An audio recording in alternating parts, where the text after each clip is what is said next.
the members of my team to do things that were previously not doable, not thinkable, but now have to be in light of the crisis we're facing and all the problems we've had getting our federal government to respond, getting the markets all over the world to be reliable, all the challenges we've faced, trying to get the supplies we need and the help we need, have created a reality for us where we have to defend ourselves, we have to fight for ourselves, we have to create things here, even if they were never created before.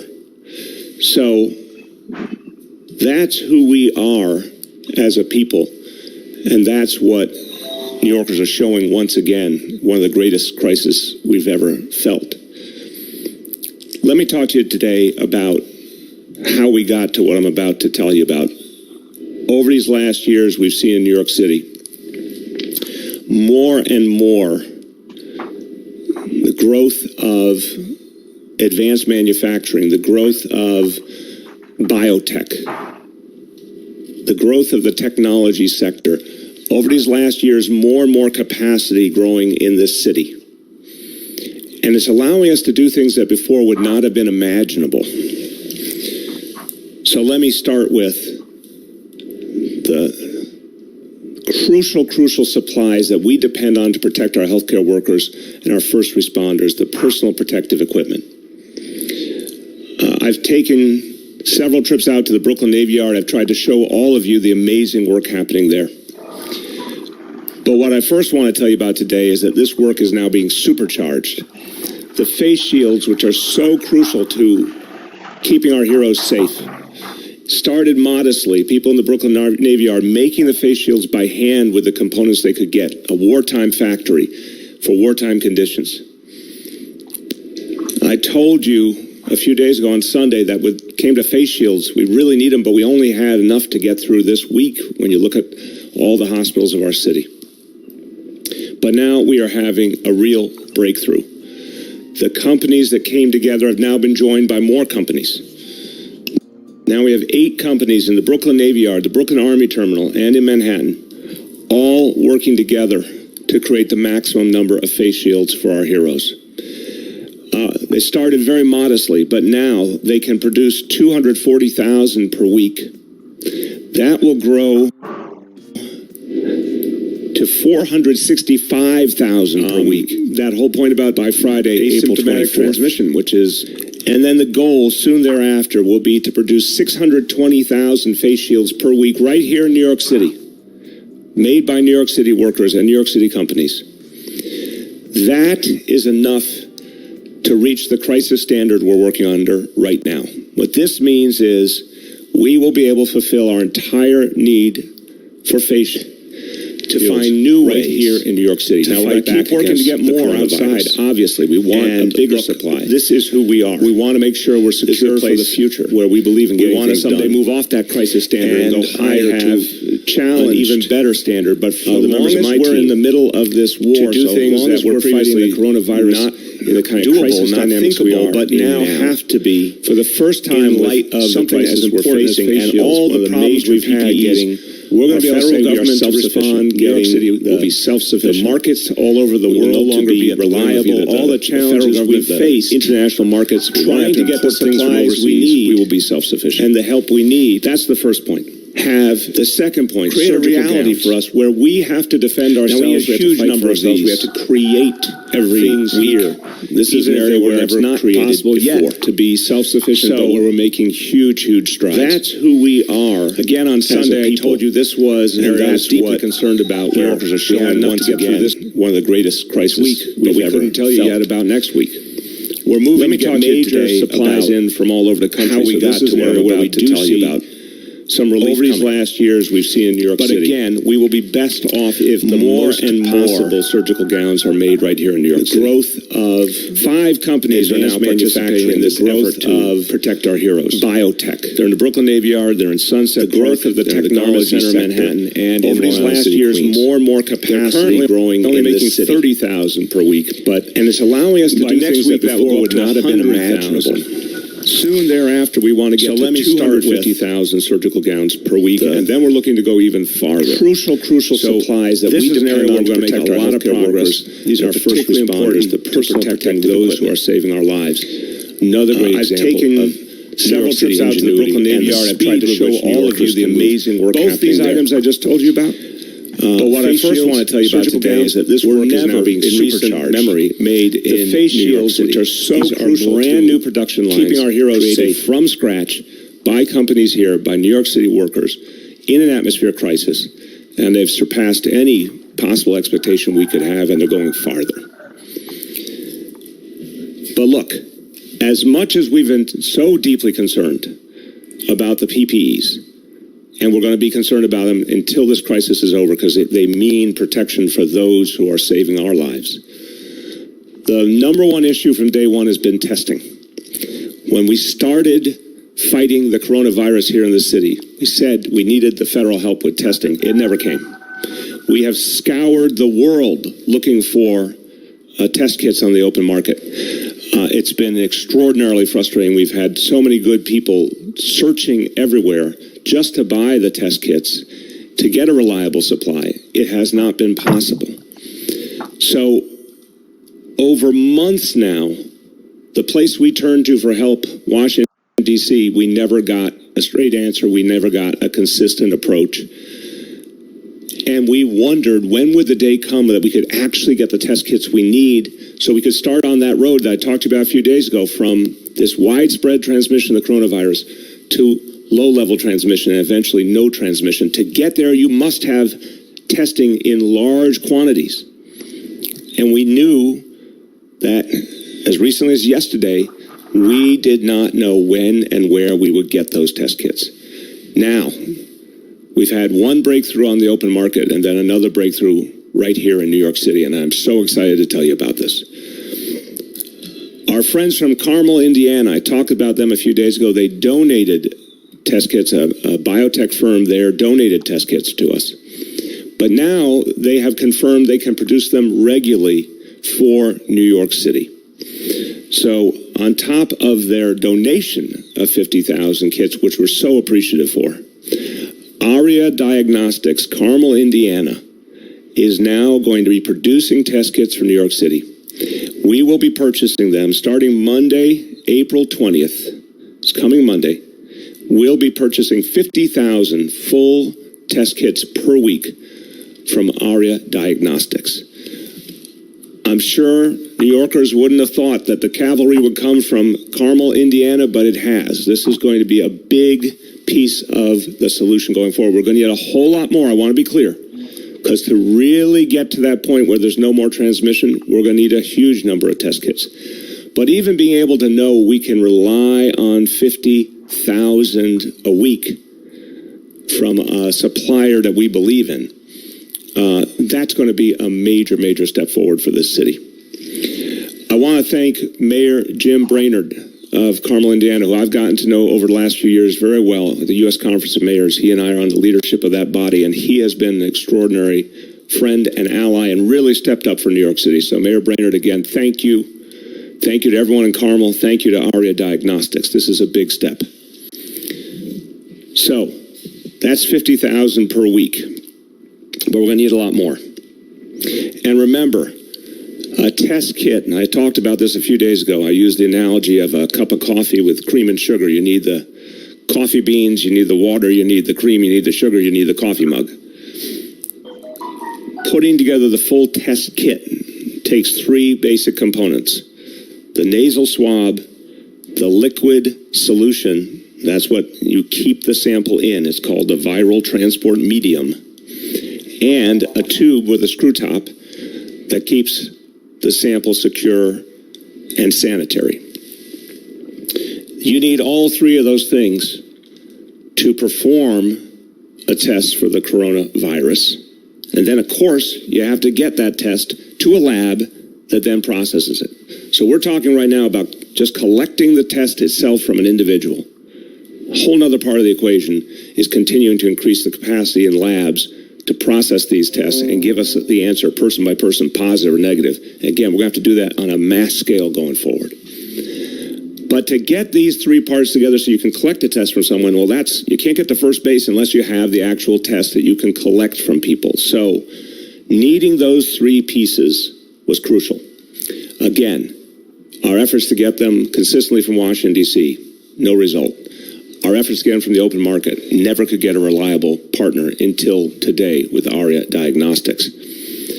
So as we went through these last days, and saw New York City companies stepping up, our local government, particularly our Economic Development Corporation, bringing together partners from the private sector, figuring out how we could do surgical gowns, figuring out how we could do face shields, starting to figure out other equipment that we need to build. And we'll have announcements on that too, constantly figuring out new ways to support our hospitals and get them the supplies and the equipment they need. More and more, what's happened is the members of our team here at City Hall, Economic Development Corporation, and companies, and even universities now, all talking about what can we produce here, how can we do it more and more, how can we do things that have never been done in New York City. So just a few days ago, people started saying, wait a minute, if we can make all these other things, could we say, no matter what's going on in the international market, no matter what's going on in Washington, could we actually make the test kits here? There's nothing like it in New York City being made right now, nothing even close, but could we make them here? If we just threw in the kitchen sink and tried all the ingenuity that exists in this city. At first, of course, we didn't know what the answer would be. We had to pull together a lot of smart people to figure out, could it be done? Could it be done quickly enough? Could it be done in the quantities that we needed? And we thought about what New Yorkers are facing. We thought about this crisis and what we have to get through. And we said, well, if people can make them around the world, why not us? Why couldn't we make them, even if we've never done it before?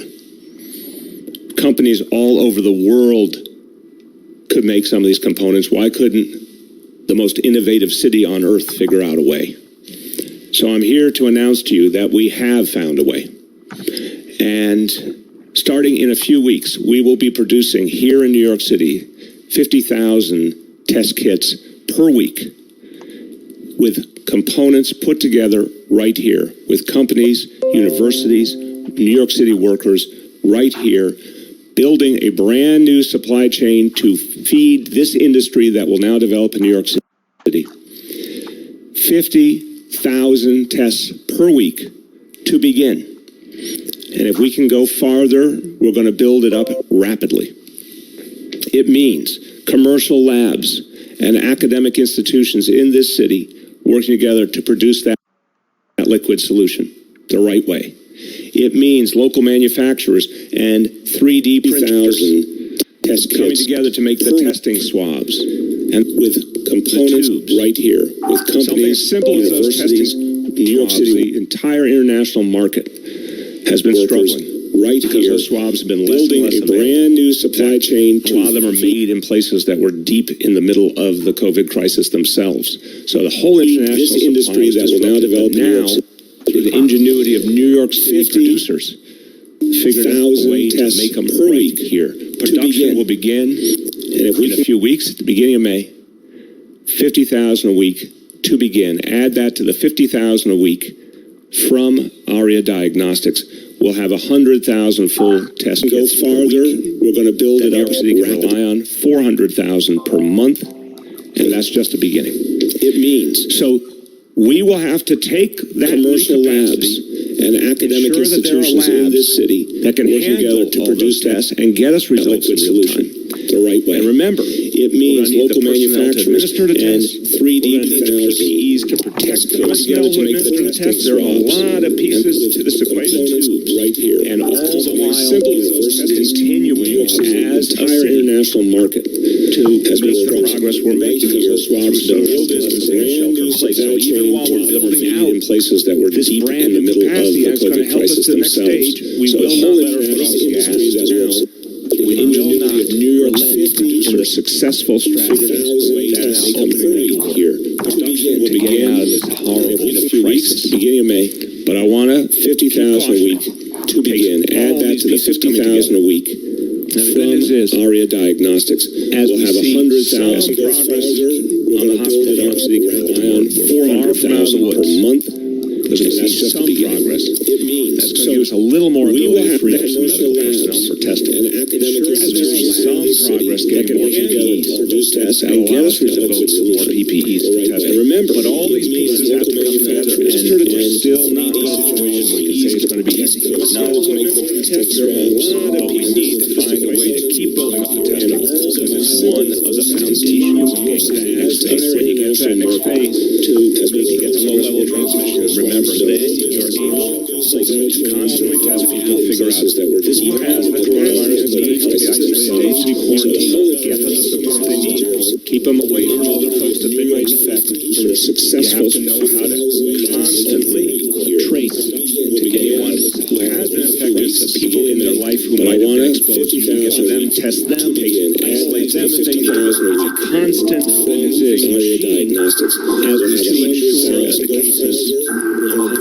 and everyone individually are addressed. And you go back to a containment strategy, which is where we were 3 weeks ago when we had the very first cases here in New York City. That's where we want to get back to. To do that, we need a whole lot of testing for the first time. But all we're going to have a truly reliable, major supply of testing. And I'm so proud of my fellow New Yorkers. I'm so proud of the people in the companies who are helping us. I'm so proud of the people in my administration who put together this plan. You know, a lot of folks would have said this was impossible. They're making it possible, and that's what New Yorkers do. Now, I want to be crystal clear. This does not let the federal government off the hook. So please, even though I'm telling you good news and something unprecedented and a real breakthrough, it does not take away the responsibility the federal government has. Not only do they have to deal with the fact that for months and months they didn't do what they needed to do to help us stop this crisis from going the way it has, but they still have to come through now because the amount of testing we're going to need, the amount of testing we're going to need all over the country is vast. But hopefully the example New York City is setting will be recognized in Washington that if we can do it here, a place that doesn't produce tests and figure out a way to do it, then why can't it be done all over this country?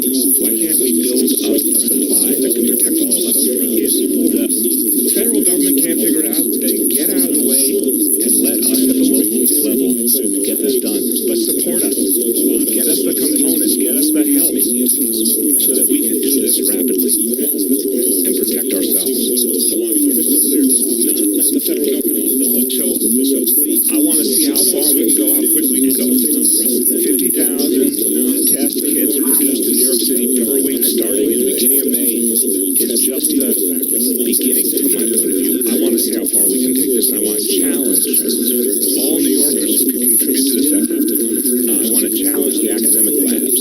I want to challenge the research labs. I want to challenge the manufacturers. I want to challenge the 3D printers, all the companies with 3D printing. The biotech companies, the pharmaceutical companies, the research universities, the chemical companies. If you're in New York City or you're in any part of the New York area or anywhere in the country and you want to help build this effort, we need you. We're going to need a lot of help to make this work. You can be a part of history. You can do something unprecedented. You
position to talk about our next steps. But I think that what's clear is people will be able to see what we're doing and what's working. And be reminded there's going to be ups and downs, but sticking to the strategy is the best way forward. Okay, I'll summarize now with a few words in Spanish, and then we'll take questions from our colleagues in the media. Somos una ciudad de personas que dan lo mejor de sí mismas. Y lo vemos de nuevo en nuestra lucha contra el coronavirus. Nuestras empresas están trabajando juntas para crear materiales que necesitamos para ampliar nuestra capacidad de hacer el examen de coronavirus. Cada vez que a los neoyorquinos nos ponen contra la pared, respondemos al desafío. With that, we will turn to questions, and please let me know the name of the reporter and the outlet. Hi all, just a reminder that we have Commissioner Barbeau and James Patchett, President and CEO of the EDC, on the line. With that, I will start with Deborah Lee from Manhattan Times and Bronx Free Press. Good morning, everyone. Can you hear me? Yes, indeed. Great. So this is good news, obviously, on the testing front. Can you speak specifically, both Commissioner Patchett and Mayor, on what efforts are being done to make sure that this first wave of new testing capacity is going to go right to the front lines of these hard-hit communities, the 88 zip codes that you spoke about now for the past week? And then secondly, to the degree that you're looking to deploy a workforce that's going to respond to this new capacity, personnel, the creation of PPE, what efforts are being made to make sure that these communities are also being engaged directly, that beyond the Brooklyn Navy Yard, that you're also looking to call, recruit, really attract from these communities, again, that are also being hit with these unemployment numbers, and again, are being affected so disproportionately by the virus? Excellent questions. I'll start, and if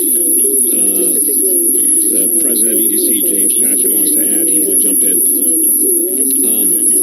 So first of all, yes, of course, one of the things that's so powerful about this new announcement is it's going to allow us, in combination with everything else we need, to focus on the communities that are being hardest hit and get them more testing, but also to build the framework for the bigger effort to do, again, as I said, that constant tracing, the constant efforts to take us out of this period of widespread transmission and into a better phase of low-level transmission.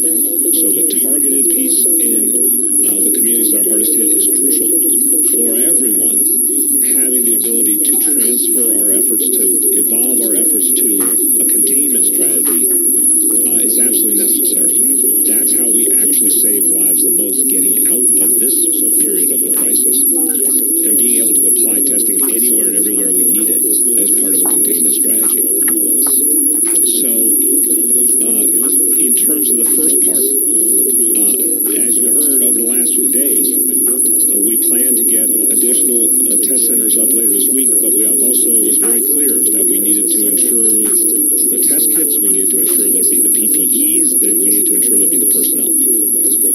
Every day changes, and Deborah Lee, it's something that's hard to describe, but I've been trying to, that literally for everyone, the supply dynamics change by days.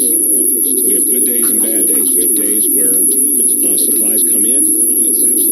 We have days where we get more than expected. We have days where a company steps up, or the federal government or the state government, FEMA, come through with something. We have days that are bad days too, where an order that we were promised from a company in this country or overseas suddenly evaporates or is delayed.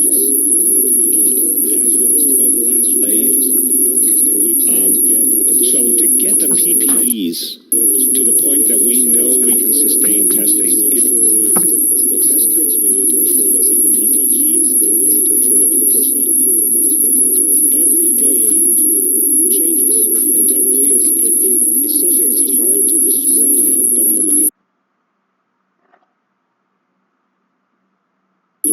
too. That literally dynamics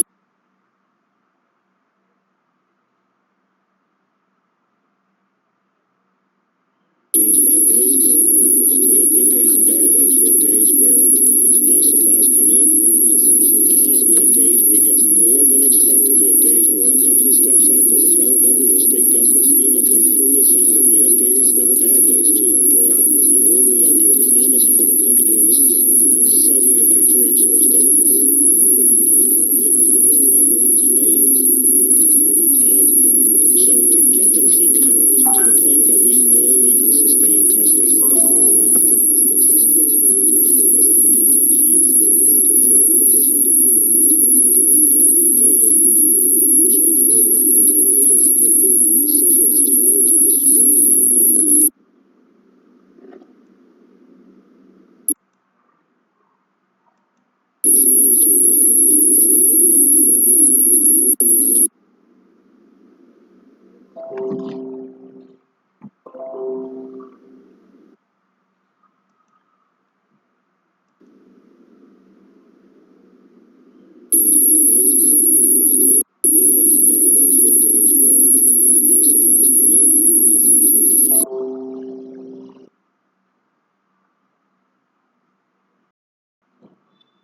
Still a challenge. But we're fighting that fight all the time, and being able to make more of them here obviously is going to help. The part about personnel, too. We've got to see this crisis beat back enough to free up medical personnel who can be devoted to testing. Remember, a few days ago, really, when it looked like the hospitals were going to bear the brunt even worse, we were surging all available personnel with any medical training into the hospitals. We were getting ready to expand ICUs massively. And again, Deborah Lee, it's hard to think about, like, it feels like a day is like a week or a month nowadays because things change so rapidly. But literally, just days ago, we were preparing for a vast conversion of our hospitals to ICUs and taking every available medical personnel in this entire area and surging them into hospitals, which would have taken away, of course, from the ability to be out testing in communities. We're getting some improvement in that situation. That is freeing up the potential of getting more personnel who could be out doing the tests. You do need people with a certain amount of medical training to do these tests, but I'm a little more hopeful now. So, to finish the first point, this now improves our ability to do the grassroots testing. We certainly will make it a priority. We do need to add those other pieces to the puzzle. We obviously need to make sure there's also the lab capacity to process the tests. Every day we'll be working to perfect that equation. Every day we'll be giving updates on when and how grassroots testing is progressing and how much will be done at each site, which also will vary according to all these supply dynamics and logistics. Our goal is to get as many tests done where they're needed the most, and that's what we'll keep driving towards. On the job front, I think it's a great point. A lot of the companies that we are working with, of course, the first thing they did was they brought back their own workers who really do represent working people all over this city. When I was at the Brooklyn Navy Yard a couple of weeks ago, you could not have had a more beautiful picture of all of New York City, all people of all backgrounds in one place, working class people who had been out of work because those companies didn't make essential items. Then they converted to making face shields. They brought their whole workforce back. So that's going to be the kind of thing you'll see that will employ a lot of people who have been out of work, particularly from communities of color. But we can target further, to your point. And so I'll ask James Patchett and the team at EDC to ensure when we need to do more hiring, we focus on the communities that have been hardest hit. And I certainly want to remind everyone that there are also our jobs being made available now at H&H. And again, we want people to take advantage of those jobs. We need the help, we need the labor, but we also need people to get a paycheck. But yes, we will target those new hiring efforts as they emerge to the places that need them most. James, you want to add at all? Sure, I'll just add primarily on the second point. I think, the mayor has visited the Brooklyn Navy Yard 2 times, but I don't want folks to over-index on that as the sole producer. We have over 15 different firms across gowns and face shields that are producing across the city. That represents 4 boroughs, so the Bronx, Manhattan, Brooklyn, and Queens. And although Staten Island is not represented, one of the organizations we're working with is run by 2 Staten Islanders, although their organization is based in Brooklyn. So all 5 boroughs are well represented. Just to give you an example, one of our largest gown producers is an organization called Course of Trade, a not-for-profit organization based in Sunset Park who does training of seamstresses, and they are bringing back over 400 seamstresses from the Sunset Park and greater community to construct these gowns. So it really is across the city effort. And the great thing about a lot of these jobs is they're people, as the mayor said, who were put out of work and are now back to work doing of manual labor that is both good paying as well as being available and accessible to a lot of different New Yorkers. Next, we have Andrew from NBC New York. Mayor, how are you? Good, Andrew. How you doing? Good. Since you've spoken about New York and the ability to innovate and come up with creative ways to do things, I want to re-ask about why you have not come up with a way to close more of the streets. Given that there are very few cars on the streets, cities like Oakland and Minneapolis have closed block after block. And I know your answer before was that the NYPD wouldn't have the personnel for that.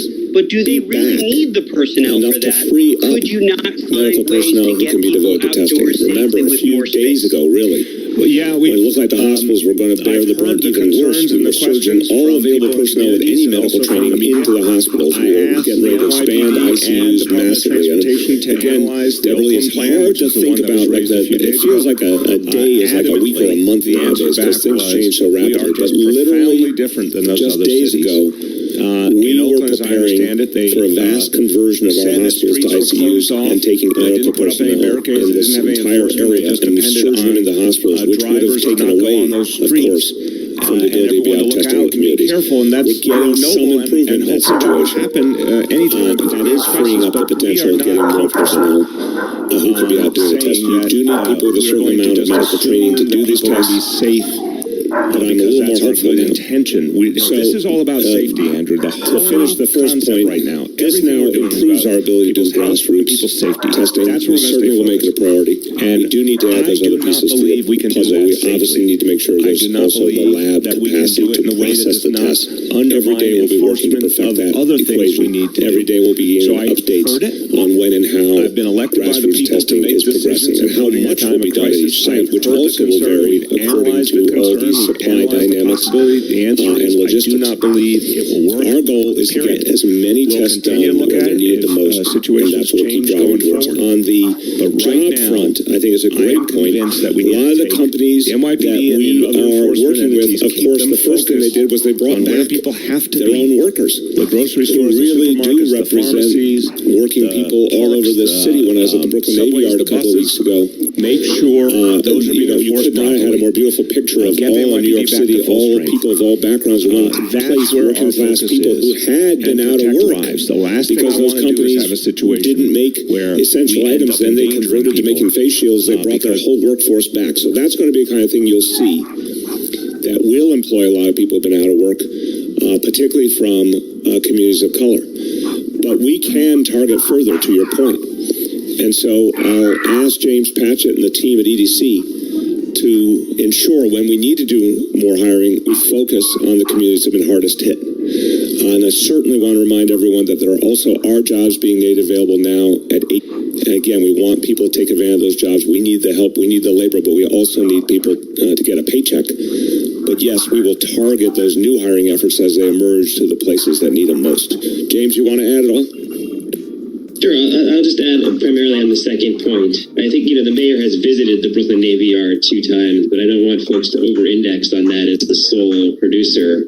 We have over 15 different firms across gown face shields that are producing across the city. That represents 4 boroughs, so the Bronx, Manhattan, Brooklyn, and Queens. And although Staten Island is not represented, one of the organizations we're working with is run by 2 Staten Islanders, although their organization is based in Brooklyn. So all 5 boroughs are well represented. Just to give you an example, one of our largest producers,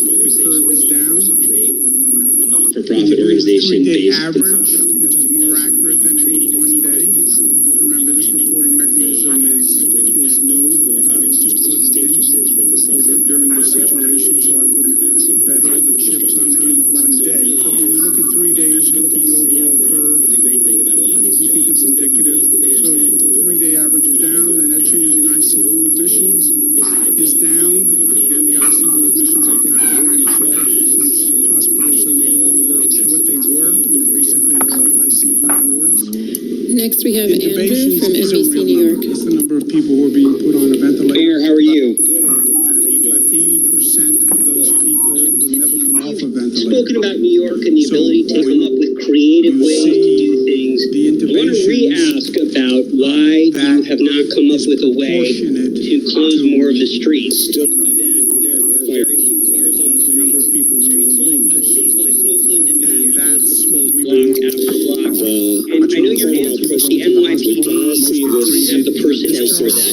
But do they really need the personnel for that? Would you not Medical personnel to avoid the testing. Remember, a few days ago, really. But yeah, we looked like the hospitals were going to bear the brunt even worse. We were surging all available personnel with any medical training into the hospitals. We were getting ready to expand massive presentation to analyze Beverly is hard to think about. It feels like a day is like a week or a month nowadays because things change so rapidly. But literally different than those other cities. yesterday. We we're preparing for a vast conversion of our hospitals to ICUs, all taking on corporate America, and this entire area has been dependent on in the hospitals, which we have taken away, of course, from the ability to be able to test in the community. Careful, and that's getting someone in that situation happen anytime, but that is freeing up the potential of getting more personnel. And then diagnose. We have to test yet. You do need people with a certain amount of opportunity to do these tests, be safe. And I'm a little more hopeful. So it's all about safety. And we'll finish the first point right now. This now improves our ability to test for people's safety testing. That's what certainly will make it a priority.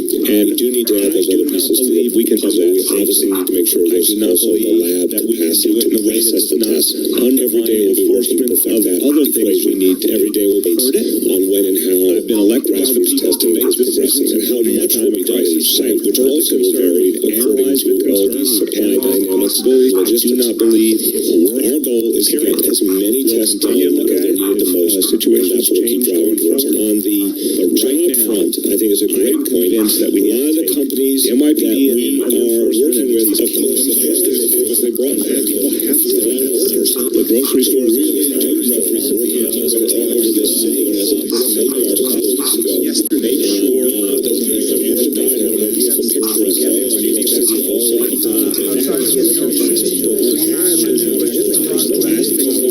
A situation didn't make their essential items, then they converted to making face shields that force back. So that's going to be the kind of thing you'll see that will employ a lot of people who've been out of work, particularly from communities of color. But we can target further, to your point. And so I'll ask James Patchett and the team at EDC to ensure when we need to do more hiring, we focus on the communities that have been hardest hit. And I certainly want to remind everyone that there are also our jobs being made available now at 8. And again, we want people to take advantage of those jobs. We need the help, we need the labor, but we also need people to get a paycheck. But yes, we will target those new hiring efforts as they emerge to the places that need them most. James, you want to add on? Sure, I'll just add primarily on the second point. I think, the mayor has visited the Brooklyn Navy Yard 2 times, but I don't want folks to over-index on that as the sole producer. We have 15 different firms across gown face shields that are producing across the city. That represents everywhere else. So the Bronx, Manhattan, Brooklyn, and Queens. And one of the not represented, one of the organizations is run by two Staten Islanders. The organization is based in Brooklyn. So all 5 boroughs are well represented. Just to give you an example, one of our largest for-profit organization based in and do need to have those other pieces to that. We can have that. Make sure there's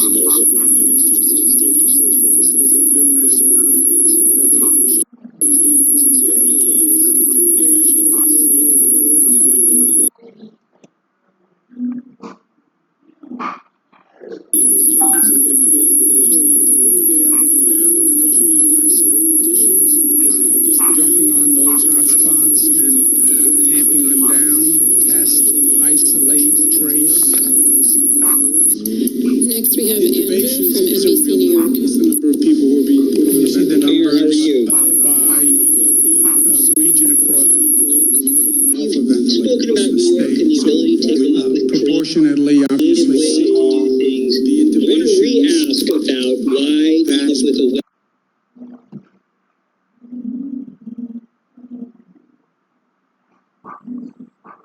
Downstate New York, which is what we've been talking about, but looking for growth towards Long Island, Westchester, Rockland, rest of the state, proportionately, upstate is very, very low to everything else in the state. This is something else we're watching. This is the number of deaths in nursing homes, and the nursing homes have been an increasing issue. The nursing home issue was flagged by the first cases we had in the state of Washington, because that is the vulnerable population in the vulnerable place. And we've been worrying about nursing homes from day one, as we saw in the state of Washington. But you see the percentage of loss of life is getting higher in the nursing homes compared to the hospitals. Lives lost yesterday, 778. That number is up. and that is, to me, the most painful number. And it has been the most painful number every day. And those New Yorkers are in our thoughts and prayers. You look at the past few days and the number of lives lost, it's basically flat at a devastating level of pain and grief. But it evidences everything else we're seeing, which is basically a flattening at this level. The statisticians will say number of lives lost is a lagging indicator, which is a nice scientific term, but it doesn't mean it just is not just terrible, terrible, terrible news, and nothing we can do about it. Although many New Yorkers are doing everything they can to save people's lives on a daily basis, a great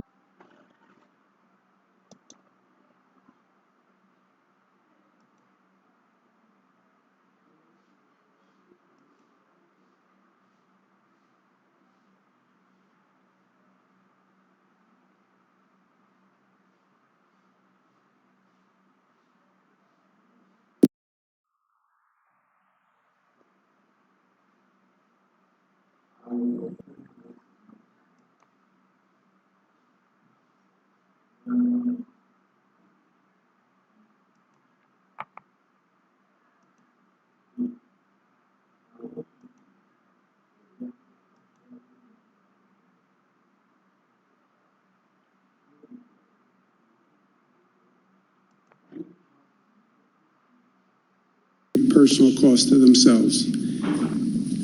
Total number of deaths is 10,834. What we have learned through this process is that our actions determine our destiny, and that's actually good news. We changed the curve. Every projection model, White House,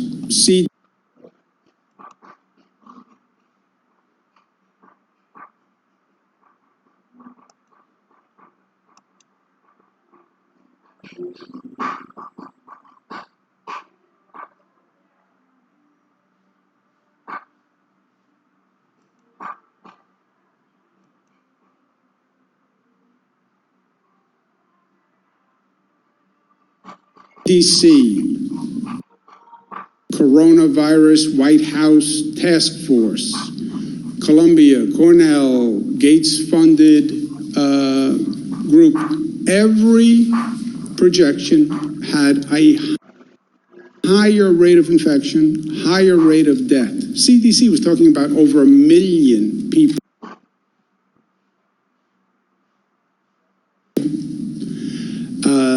CDC was talking about projections that would have swamped the nation.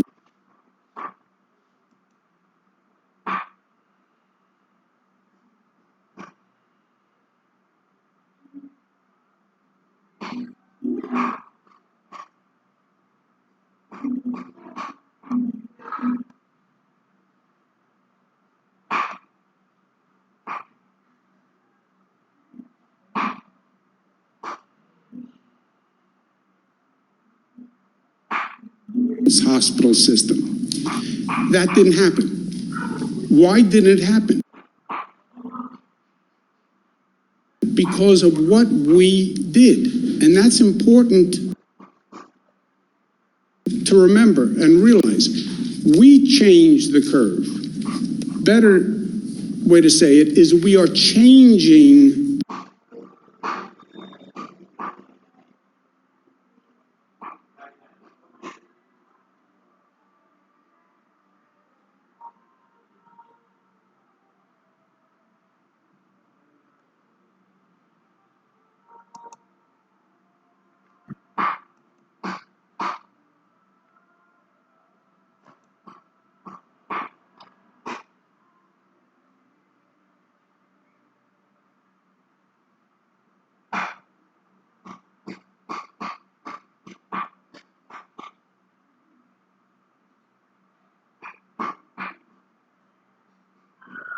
it happened. The curve every day.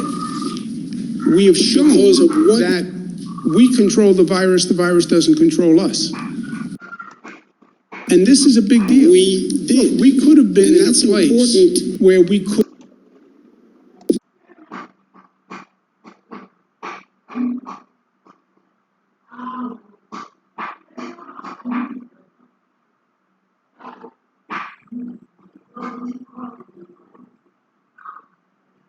To remember and realize, we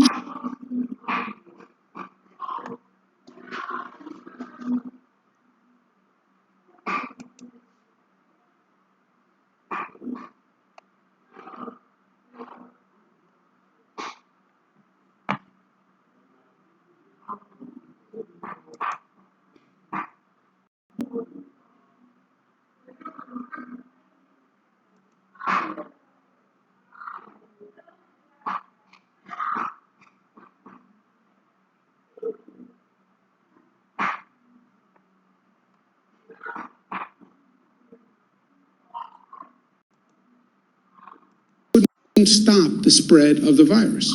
We could have done this whole lockdown.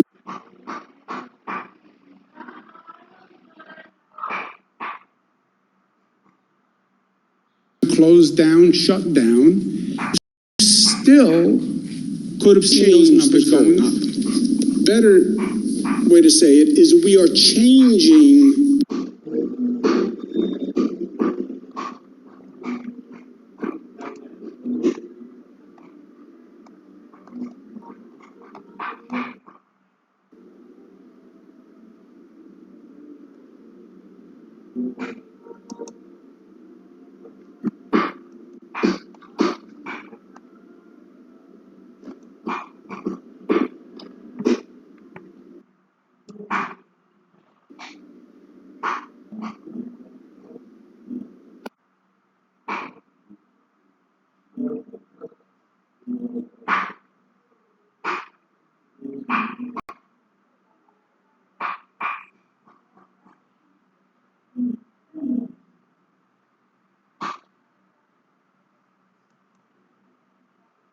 That would have been a frightening place. We should take some comfort in the fact that we have demonstrated that we can actually control the spread of the virus. Now, tremendous, dramatic pain to